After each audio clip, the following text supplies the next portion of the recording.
For anyone managing diabetes, the afternoon tea and biscuit ritual often turns into a source of daily anxiety. You stare at the plate, wondering if a simple snack is going to derail your blood sugar. It's easy to assume that grabbing a box labeled sugar-free or diabetic-friendly solves the problem and gives you a free pass to snack without worrying.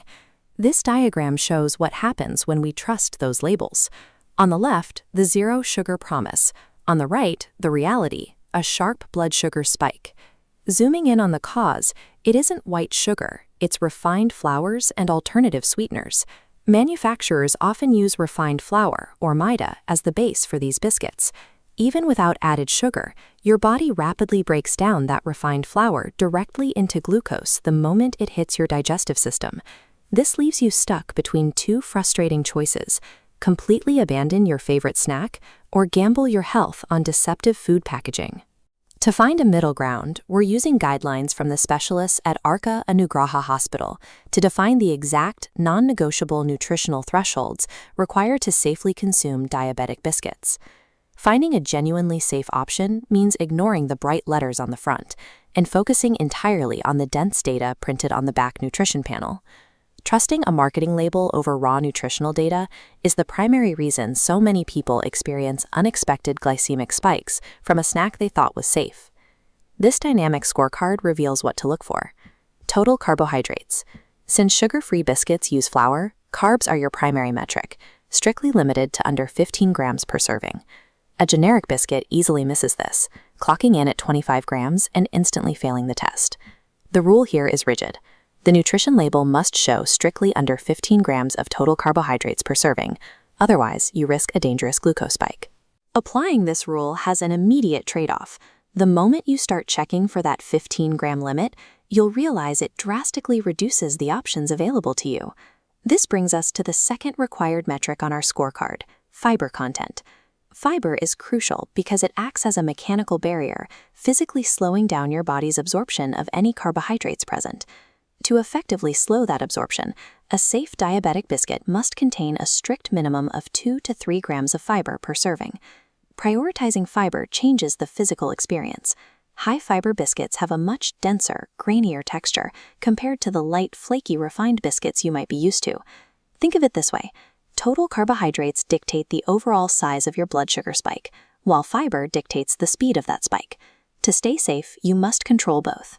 Moving down the ingredients list, we hit the sweetener profile, which is consistently the most deceptive element of diabetic food packaging. This updated checklist highlights safe targets. Stevia, erythritol, and monk fruit earn green checkmarks, delivering sweetness with near zero blood sugar impact. But beware hidden dangers. Ingredients like agave, honey, and corn syrup trigger immediate red warning symbols. These natural alternatives are common traps. A product might proudly advertise it's sweetened only with honey or agave, but those ingredients still trigger a significant insulin response. The overarching benchmark you need to confirm is the glycemic index. The final product, sweeteners included, must maintain a low GI score of 55 or less. Utilizing high-quality, safe sweeteners comes with a cost. They often introduce a slightly bitter aftertaste, and they significantly drive up the retail price of the box.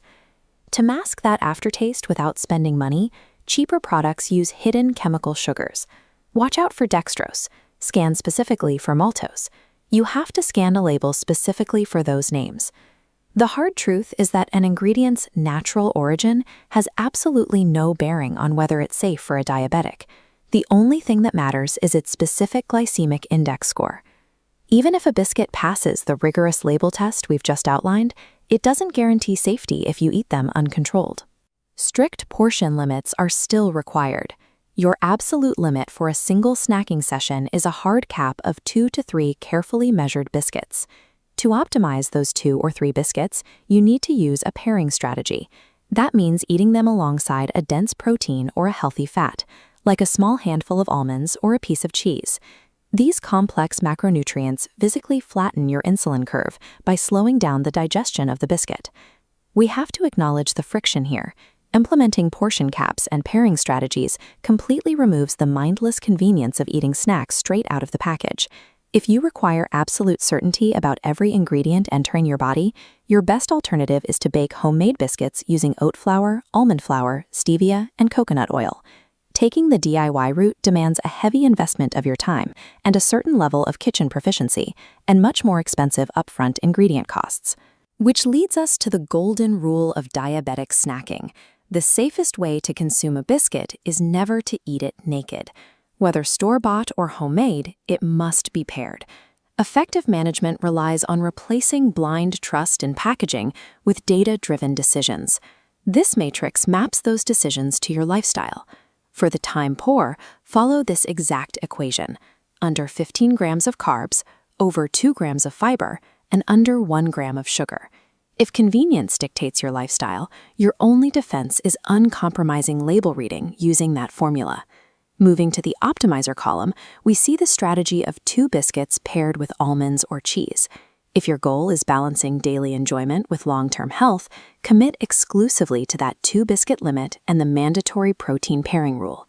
Finally, if absolute glycemic control is non-negotiable, reject the store-bought aisle entirely and trade your time for homemade almond and oat alternatives. This aligns with the broader clinical approach at Arka Anugraha Hospital, where specialists prioritize whole, unprocessed foods over even the most carefully engineered snacks. Properly vetted diabetic biscuits are permissible in moderation, but whole foods like nuts and fruits will always deliver the superior baseline return on investment for your long-term health.